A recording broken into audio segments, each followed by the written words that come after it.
Welcome to the Big and Small Podcast, coming to you from Plymouth, Massachusetts. Just a couple of guys drinking some beers, having some chow, and talking all things sports. All right, Dougie. So me and you for the Big and Small. Ricky Small is, I think he's wrapped up. I know he's out of town. Not sure if he's back or when he's back, but I know he's got a busy couple of weeks.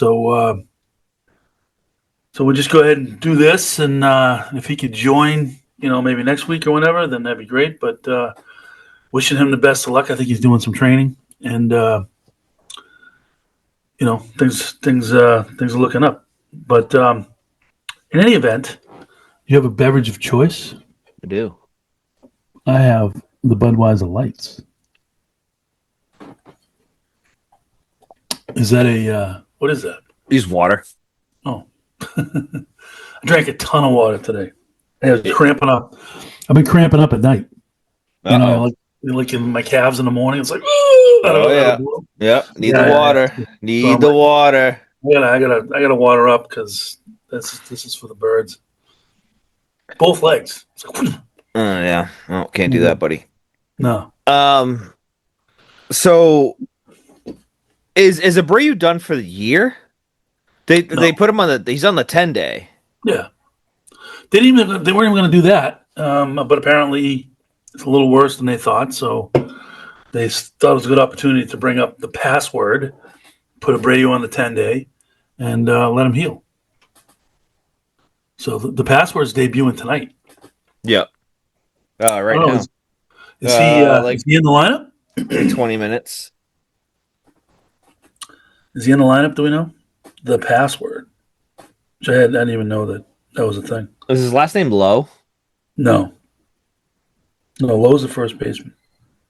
The new guy. He got a home run the other night before they decided not to run. No, he's not in the lineup. Before they decided not to run when the guy hit the ball to left center field and the guy had a terrible arm. That was brutal. Sox are, I call it teetering right now. They're teetering. They got an 80% chance to make the playoffs, which blows my futures bet. Well, only because besides Seattle, them and the Yankees, everyone else, I think there's 3.5, 4 games now. The wild card is, the Rangers have fallen off the map. I'd say Kansas City's making a push, maybe. But it's not, they can afford this little slump. But I think they need to come out of New York with at least a split. They're a half game up on the wild card. On who? Seattle. Right, but there's 3 wild cards. Right, so Yankees, Sox, and then I believe Mariners get the 3rd slot. Yeah, but who's behind them? That's what they got to worry about. Royals are 2 games back, Guardians are 3 games back, and the Rangers are 5.5 games back. So there you go. The Royals are the team. 2 games back. So they've been playing like crap, and they got a 2-game lead in the wild card. They obviously want the first wild card spot so you can get the home field, but I think just making it would be good for them right now. They got some question marks. They're going to bring up that kid Tolley, I think, in September.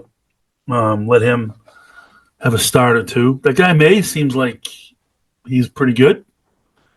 He pitched well the other night, got screwed. So they gotta start hitting. They haven't been hitting. It's baseball. End of June, early July, people wanted to fire Aaron Boone. Judge got hurt. It was all mayhem. But they've settled it down. They're coming back. It's baseball. It's a long season. So I was pissed at their game Tuesday. Is that the moment the guy didn't tag up? It was extra innings? It was extra innings, yes. But I was pissed more so before even getting to that. Why are you pulling Walker after 4 innings? He had 75 pitches. Yeah. He had 4 Ks, only 2 earned. It was a 2-1 game. Why are you pulling him? He had, like I said, 75 pitches. Just to bring in Wilson to pitch a third of an inning, to bring in Weiser to pitch 1 inning, Matt's an inning, Hicks an inning. Like, what are we doing? Why are we reverting back to this bullshit analytics? Where it's, hey, get out for an inning, go out for an inning. Like, why are we doing this? I don't know. I know what happened to like your eyeballs telling you does a guy have it or not, you know? And you could tell There were 15 pitchers between the two teams who pitched. that's insane. It's insane. It's become a game. And I don't understand it. You had Bernardino come in, throw 6 pitches. You had Chapman come in, throw 13 pitches. Whitlock came in, 16 pitches. Why? It's the new game, so it's the way they do it. So you're going to go get all ramped up, go all through your warm-up, everything, just to go out there, throw 16 pitches, and then be shut down for 3 days.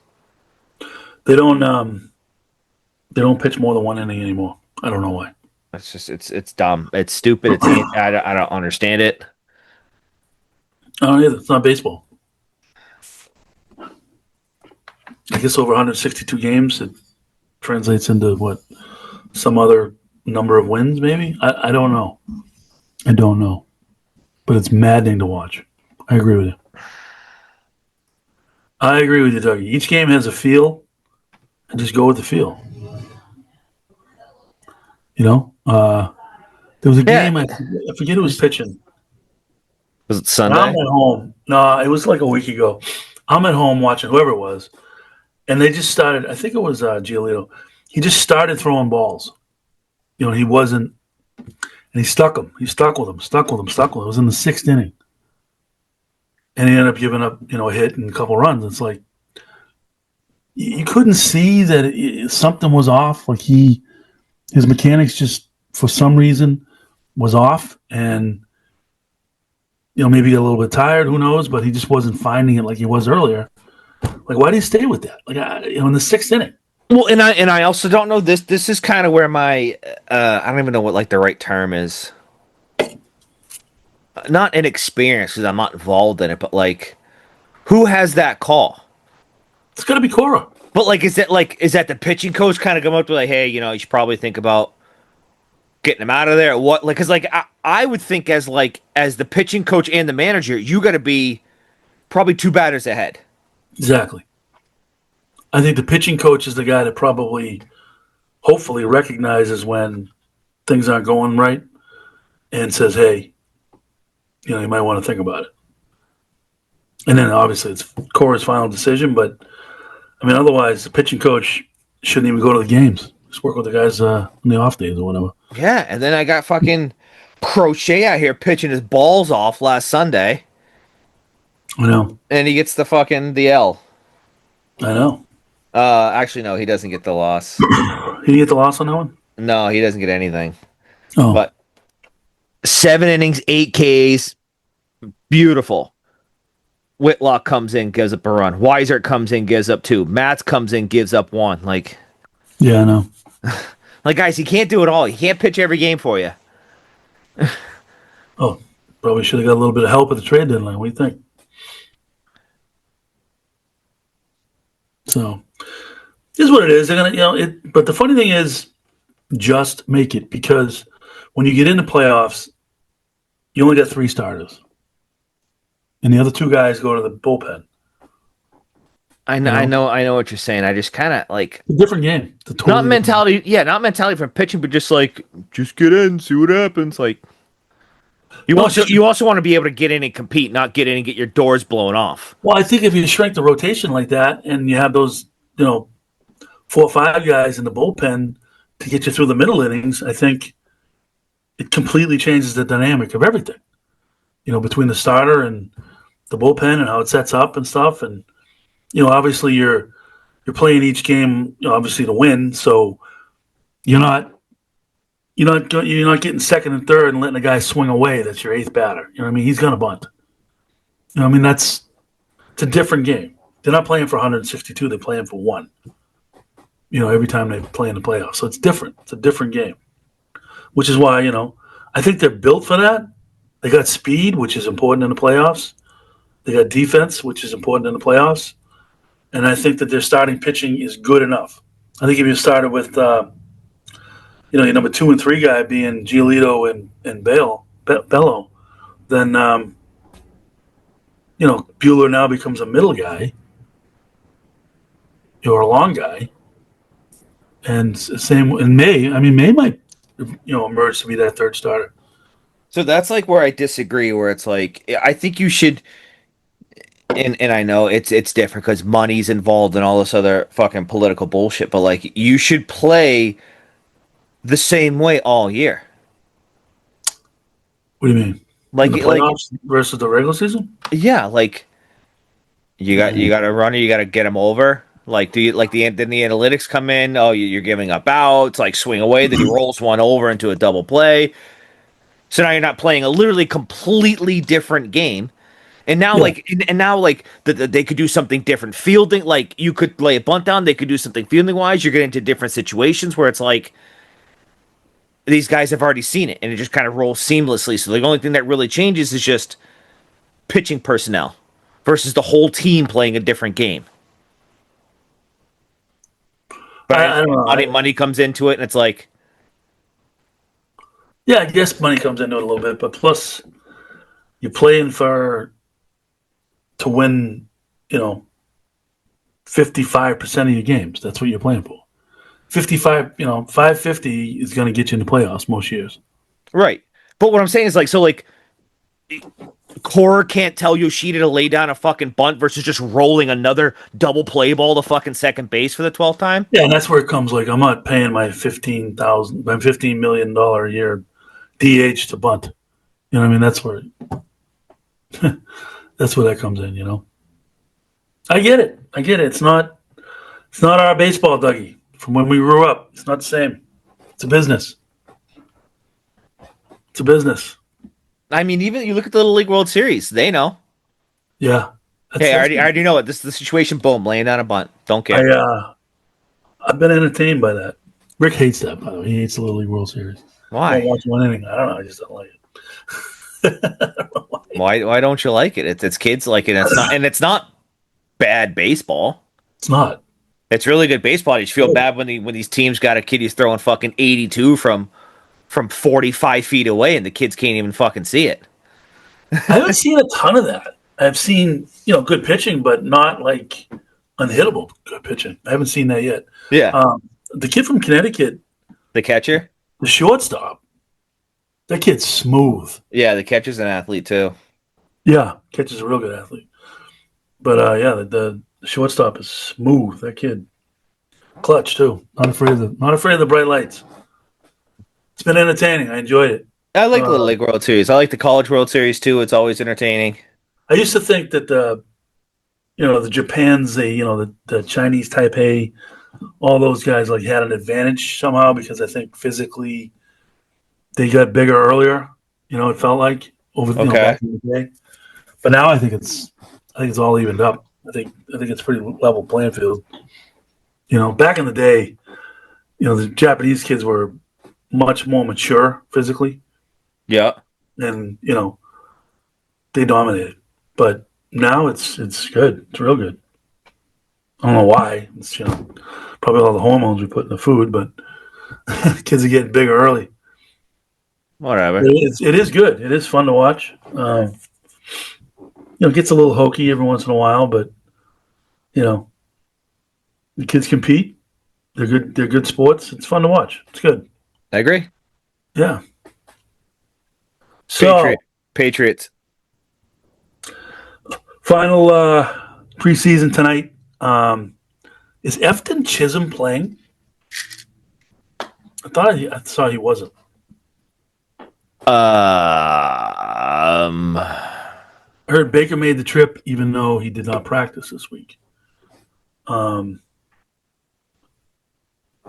it's going to be the Josh Dobbs show, I think, which could be brutal football. He's Chisholm is questionable.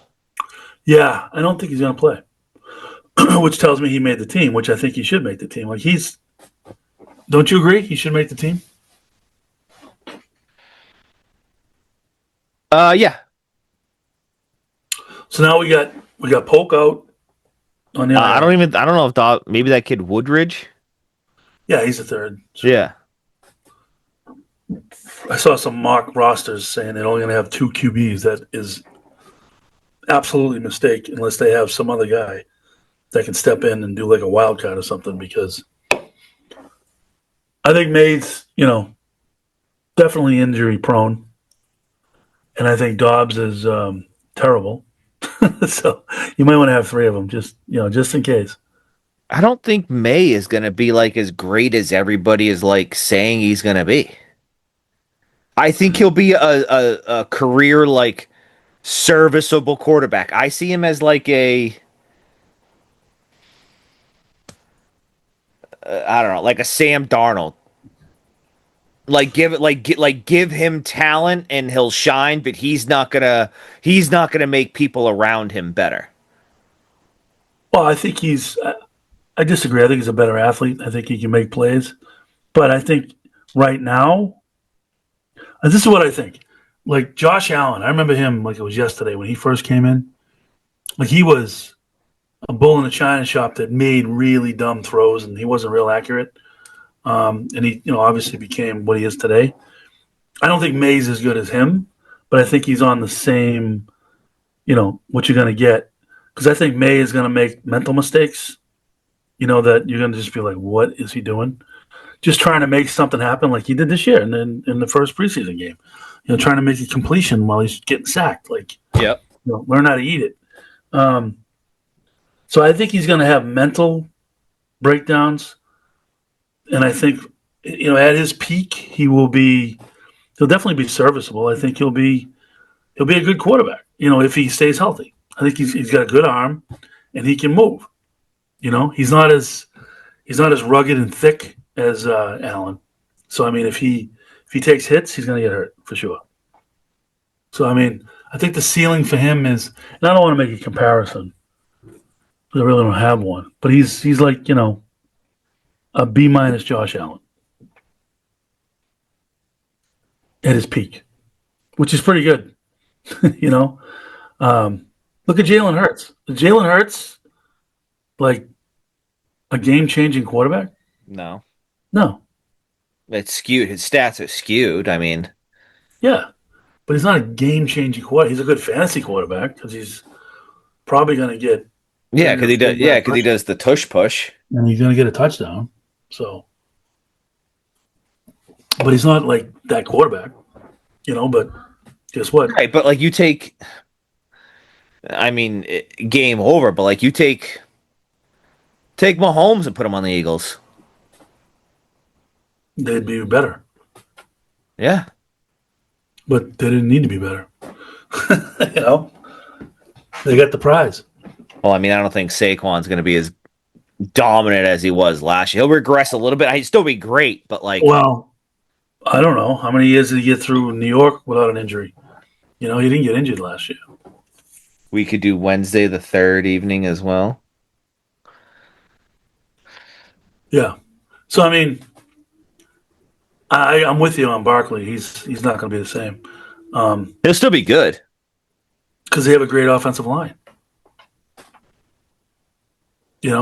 Offensive line is a key, Dougie. I've been preaching that it is. Everything lives and dies on the line of scrimmage. Jalen Hurts is proof. Is Jalen Hurts, what's his record with the Patriots? Any better than Drake May? I doubt it. I have no idea. No, he's not like he's got this electric arm, and he's not even super fast. He's big, but he's not even super fast. He's got 2 great wideouts and an unbelievable running back. So, and he's got a good tight end, too. Great tight end. Yeah. So, just don't give it to the other team and you're going to be fine. That's all he's got to do.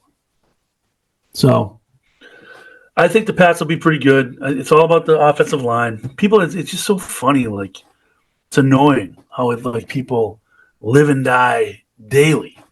Oh, Monday, they had a horrible offensive line practice. Like, it was Monday, and it was practice. Like, You don't know what they were doing. Well, that's what I'm saying is that like I think that's why I say like everybody is just so desperate for this team to be good again. Yeah, they want to be entertained. It's just everything is under a microscope that they're just so afraid that this team is just going to be just a mediocre run of the mill team again. See, I'm optimistic. Two reasons. I think that they got decent guys. They're not top flight guys, but they got decent guys. I think they have upgraded their offensive line. And the NFL is not good, Dougie. It's not good. Last night I was watching a guy, Mad Dog, and he was going through the Chiefs' schedule, win-loss type thing. They have an unbelievable schedule. That's the hardest schedule I've ever seen. And he's got them at 12 wins, which I don't see that. I don't see the Chiefs going 12-5. Well, I mean, unbelievable schedule. You got to figure out what's going to go on Rashee Rice first. Right. I think they're going to try to do everything they can to just push it to the end of the season. But I don't think their defense is as good as it was. Their defense has been the reason why they've been successful recently. Offensively, didn't the Honey Badger retire? They might have. I don't know, but I don't think they're as good. Yes, I mean their offense is definitely getting worse as every year goes by, and Mahomes isn't Mahomes anymore, and Kelsey certainly isn't Kelsey anymore. No, I mean their running backs have been mediocre. They throw in a new guy every year, but they haven't been that great. They still got Kareem Hunt. Is he still there? No, I think he's in Cleveland. So, I mean, the receivers, that guy Rice is good. Worthy's good. He's okay. He's like a gadget guy. You know what I mean? He weighs 140 pounds. Makes shit happen. He does, but he's more like a 5-touch max guy per game. That's all he's getting the ball. So anyway, I'm cautiously optimistic about the Pats, and I'm not the only one.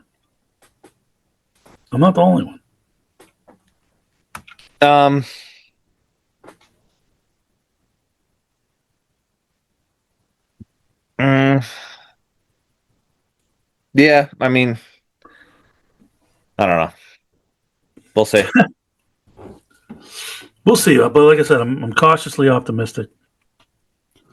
It'll be fun. I think they'll be fun to watch. I don't think they're going to be terrible to watch. Yeah, I think they'll be okay, and I think it's a tough argument when people are say that like they'll be okay because the rest of the league stinks. So record-wise, they'll be okay, but the eye test will show that they're just not a good football team. You know what I mean? Like they're 6-5, and yeah, but have you watched a game? Like these guys can't like walk and chew gum. So because the rest of the league is the same. You have the elite good teams, and then just kind of everybody else. Right, and they're playing a lot of everybody else. They're playing the lower end of that everybody else. Yeah, So yeah, that actually works against them because you could be feeling good about them. Meanwhile, they haven't played anybody. Right. And then they go up like against a Baltimore or somebody and just get waxed. Right. and then you have to listen to that, all week on sports talk. Yeah. I told you. See, I told you that you play a decent team and you get waxed. See what happens? How's that for a reality shock, Pats fans?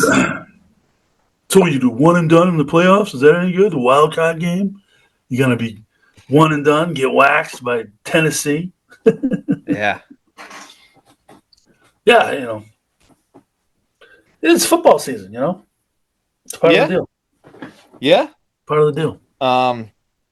So actually here's my futures bet. Are you ready? I'm ready.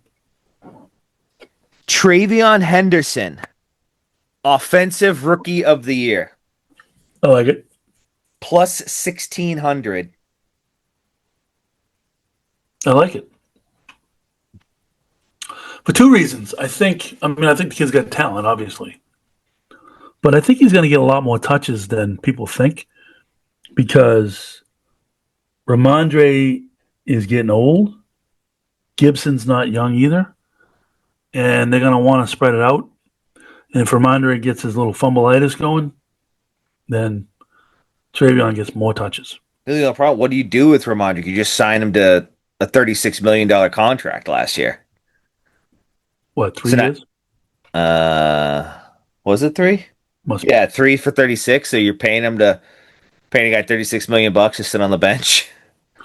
Supposedly they're paying Duggar similar money to get cut, which he's still guaranteed the dough. That's insane. What that says, and what we should really talk about, is you got Polk, who they come up with this, injury. He's out. You got Duggar, who's going to be a $15 million cap hit if they cut him. So, million, dead money. question when it comes to the whole like injury thing. Do you have to provide any proof? Like if I'm like a healthy scratch, you just be like, he's got a foot issue. But if I'm out for like a month, like, do you have to provide anything that says here's basically like a doctor's note? I don't know. I think you do. I think you do. Like when you're like a guy like Polk, you have to produce that because they get an exception on the cap for that money. Yeah, and I actually think at that point, insurance kicks in and pays his salary, not Kraft. So I think that you have to do that. interesting. So it's like a league doctor. Yeah, I think you have to have, because of the money and all that stuff. I think you have to have, actual medical proof. But if you're gonna miss a game, man, imagine being like a league NFL doctor. Yeah, what's it worth to you? Yeah, exactly. You know what I mean? Like, talk about like who the fuck's ever gonna know? Yeah. But I'm just saying, like, but the guy that's out the game, the one game or whatever, like, I don't know, hamstring. How do you prove that? Right. But so I think that but what I was talking about was you got Duggar, you got Polk, you got they're talking about trading Keon White. They're talking about a lot of guys that Elliott Wolf was very, very, very instrumental in bringing in town. He's been around for a while, and I just don't see a future with him. You know what I mean? Like, Vrabel might have been, we'll let him hang around this year, see how it goes, but if it doesn't go well, for whatever reason, whatever his, whatever he has to perform to, then, like, if all these guys get cut, released, or traded, I look at Kraft and be like, do we really need this guy? Because Vrabel brought in his guy. He just made him like assistant, whatever. But he's got his guy. Yeah. And if I'm Wolf, I mean, the writing's on the wall. I'm milking this thing as far as I can milk it. But the other day, they asked him if he was the last decision to make about cuts, and he said yes. And then he kind of backed off and said, well, it's a collaborative thing, but, ultimately, my name's on it for the final decision, blah, blah, blah. And it's like, no way.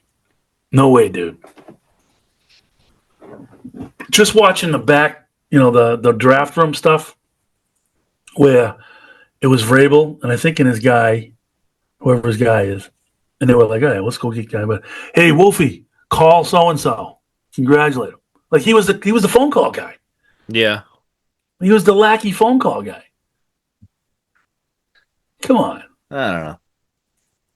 It was obvious. He had no say. So I don't know, but I don't see that guy's future there very long. But it's going to be fun. It's going to be fun to watch. I feel like it's just dragging though. So, I'm just excited for just football season in general. Me too. I mean, the weather this week kind of gave you a little fall taste, and I was like, A little really fall taste. It used to be like when I was driving into the city. 5 a.m. the sunshine would be out. It'd be awesome. Now it's just kind of coming up over the horizon.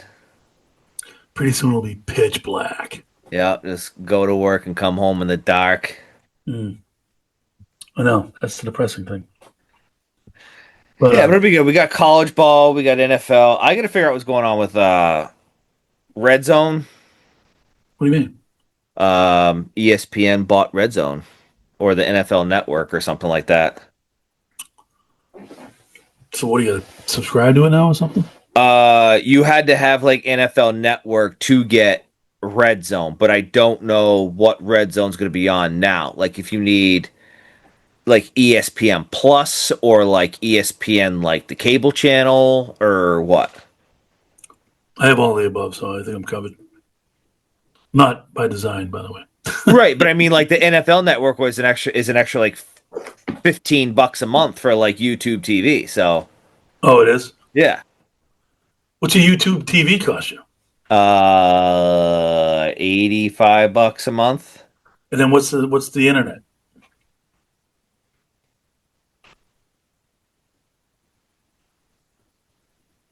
I don't know. I want to say it's like wrapped in with our cell phone. Oh, because I mean, But yeah, I know. By the time you pay the $85 and like $100 for fucking Wi-Fi, it's $180. You might as well have the fucking cable. one choke to throat. I mean, one throat to choke. Verizon. I got Verizon for everything. Yeah, we have Verizon cell phone and Wi-Fi. Yeah, I mean they're easy. They do my cable too. Thing is though, like I got channels. Like I must have 700 channels. I only watch the same 5. Me too. I'm not saying it's good. I'm just saying I have Well, whatever the sports are on. I got That's the only live TV I watch is sports. I got all these channels that I don't use, plus the Netflix, the Primes, the friggin' Paramounts, Yeah. Hulu. Yeah, so you're probably $250 Apple. a month on TV services. Oh, more money. More money? $240 on just the cable. How many boxes do you have? I only use 2. I got 4, but I only use 2. Are you still paying for the 4? Probably. I've had it for like 25 years. I don't know. Jesus, they should give you a fucking rate then, a nice discount. No idea. But hey, 2.5 decades, guys. Like, what are we doing here? Yeah, right.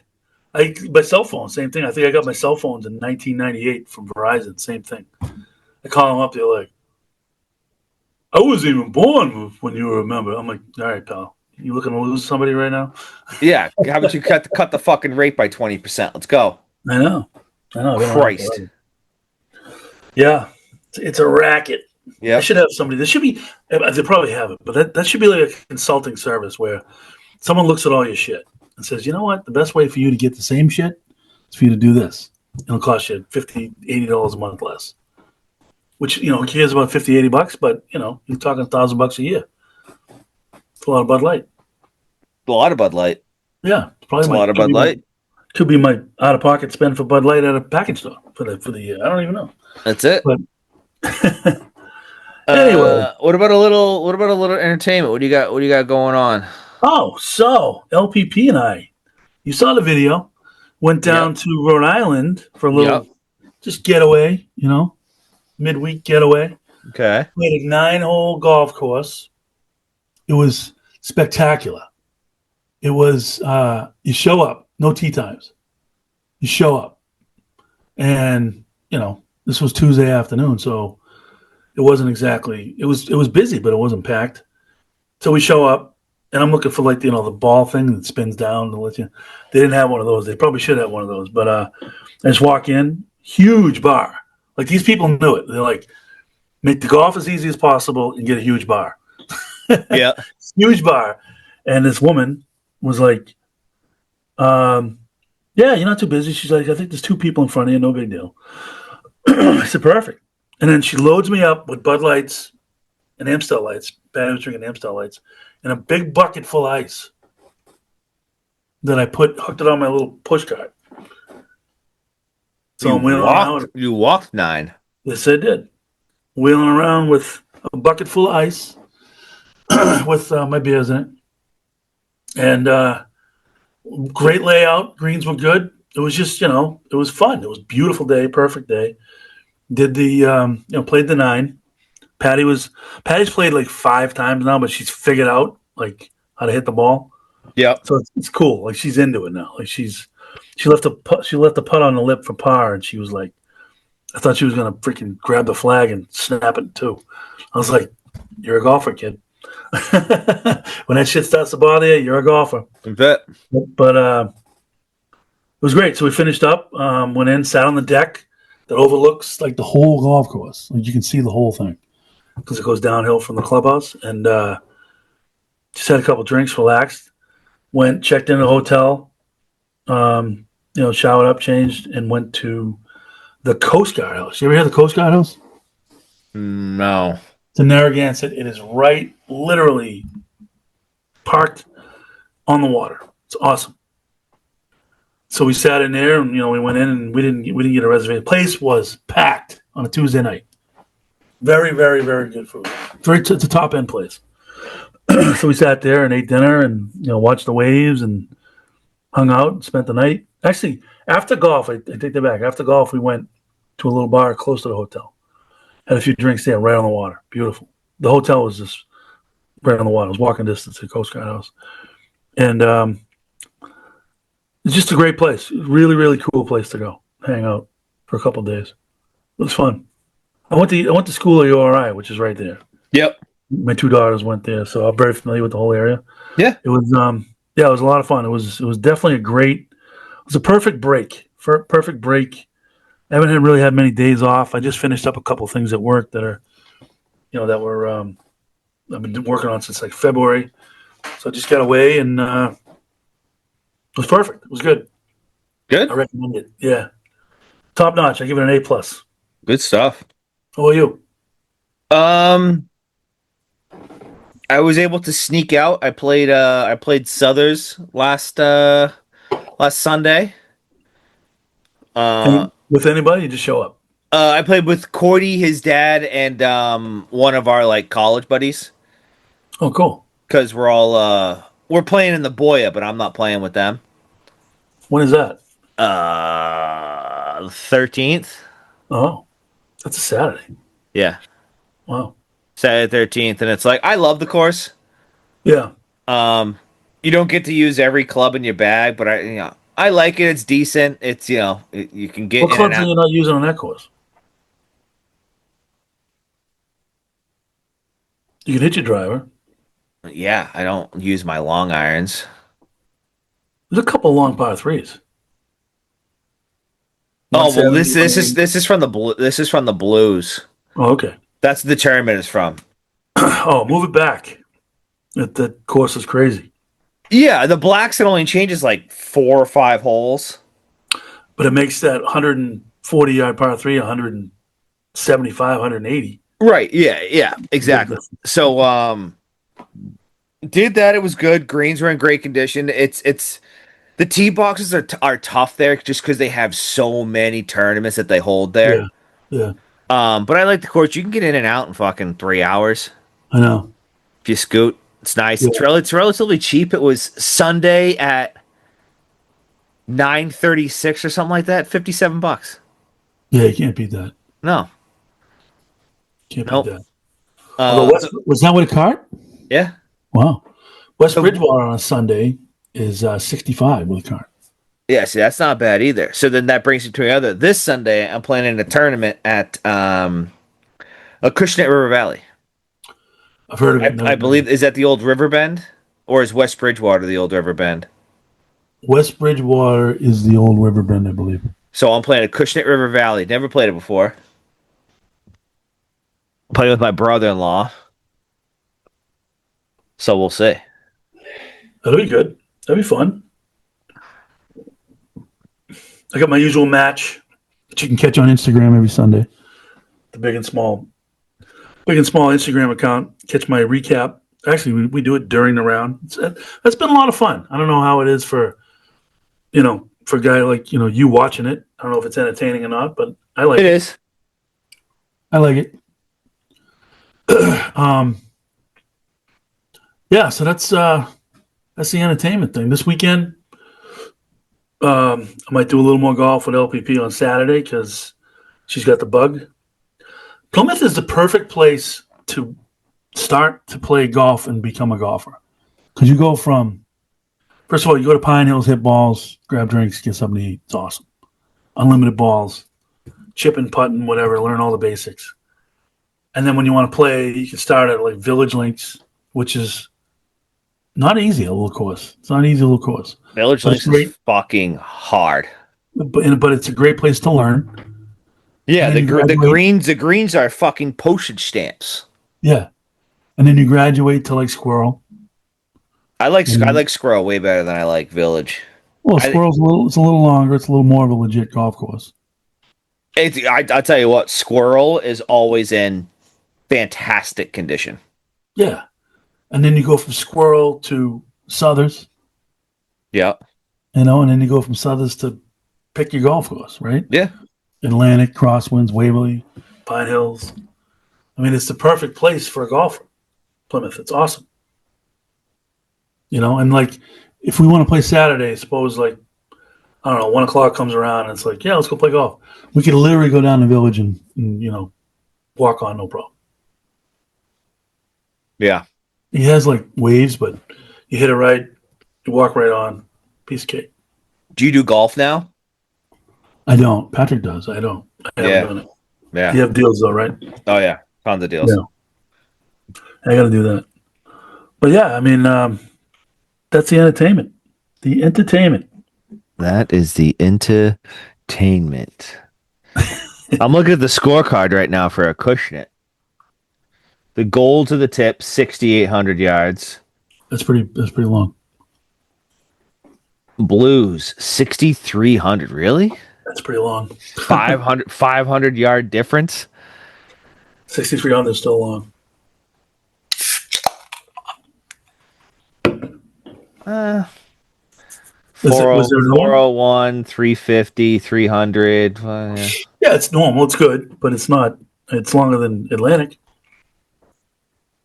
I bet. How long is Atlantic?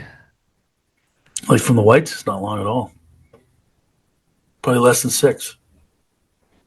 Yeah. So I'm excited. I'm excited to play a golf course I haven't played before. Is it scramble? Yeah. Well, we'll talk all about that on the golf podcast Monday night. Yeah. I'm excited. Figure out what to do and whatnot. This hole appears to be wide open, but from the tee, watch out for the bunker on the left. Don't go over the green as the backside slopes towards the woods. See, I gotta have this like a little printout, little course knowledge. Patrick, want to do cameo? I'm good. He's good. That's it. Fantasy draft. He's good. Oh, how's your fantasy draft? Sorry, want me to tell you my team? Yeah, listen up, Dougie. Listen to this, Patrick. I wish we were doing a fantasy draft right now. I know. What do you got? Saquon, number 1 pick. 4th overall. 4th. AJ Brown, number 2 pick. Chase Brown. Okay. Xavier Worthy. Kenneth Walker. Jerry Judy. You're a little heavy on the wide receivers. TJ Hawkinson. TJ Hawkinson, good tight end. Yeah. And then I picked Bo Nix for my QB in the 8th. Bo Nix, QB, 8th round. Love Bo Nix. Michael Pitt. And then Michael Pittman. Then now I'm driving hockey. Now you're driving hockey. You got to get some running backs. I have Saquon, Chase Brown. It is Saquon, Chase Brown, and Ken Walker. Yeah. That's all he needs? Think I need another one? It's a pretty solid team. I thought it was pretty solid.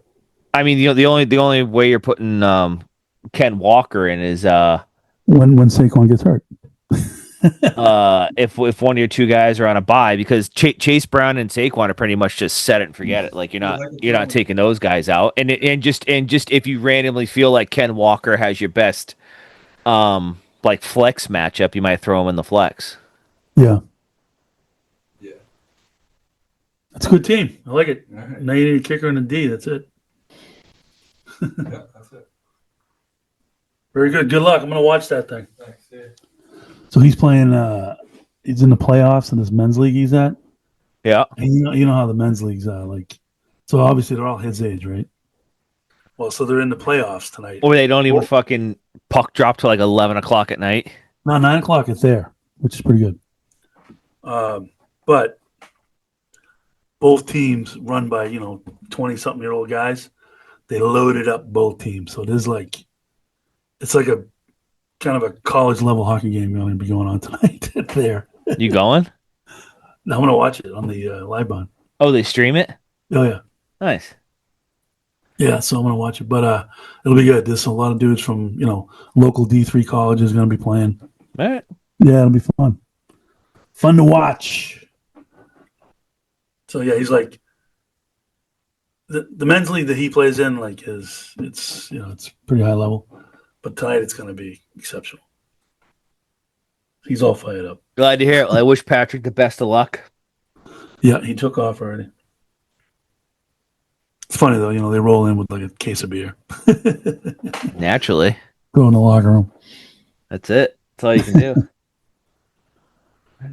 All right, my brother. That's what do we have for time? I know we had a little pregame there. 56 minutes. So, yeah, 50-ish minutes, give or take, This will be which good. is nice. So I'm going to toast Ricky. Miss you, brother. Hope everything's going well. Get that training done. Get out there.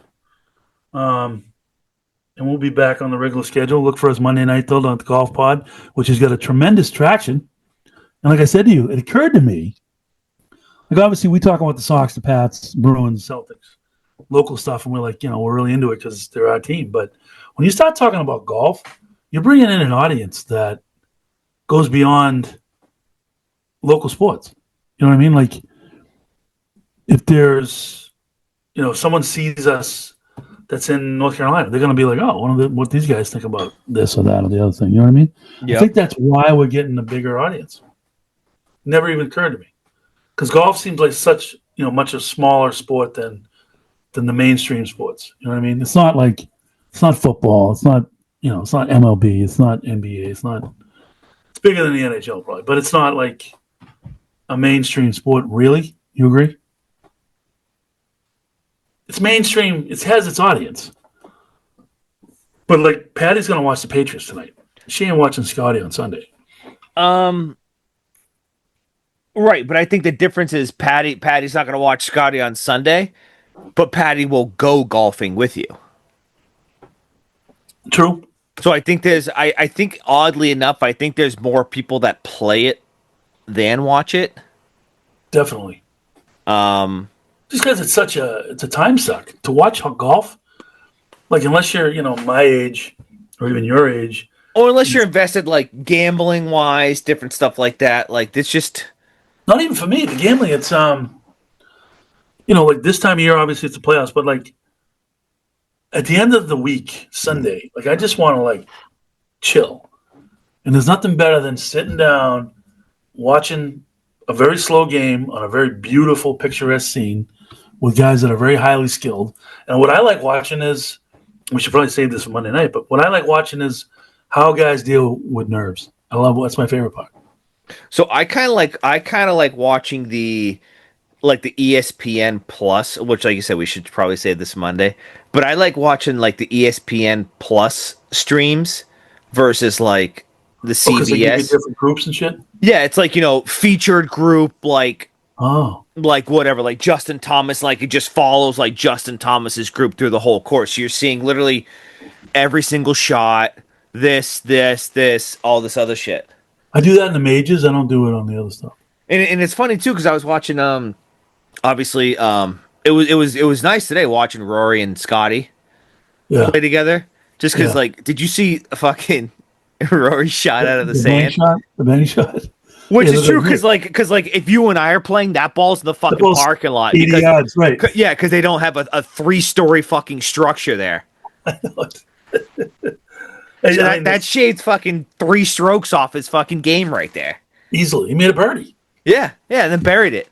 But yeah, I like that, and it's like I like the different camera angles they do too, because they're like, downhill lie, but like you're looking at it from behind, like where the track man is, you're like, really downhill lie? Like it doesn't look like that. And then they showed like the side profile, and the fucking he's on like a 45-degree angle. You're like, Oh, it doesn't look like that from behind.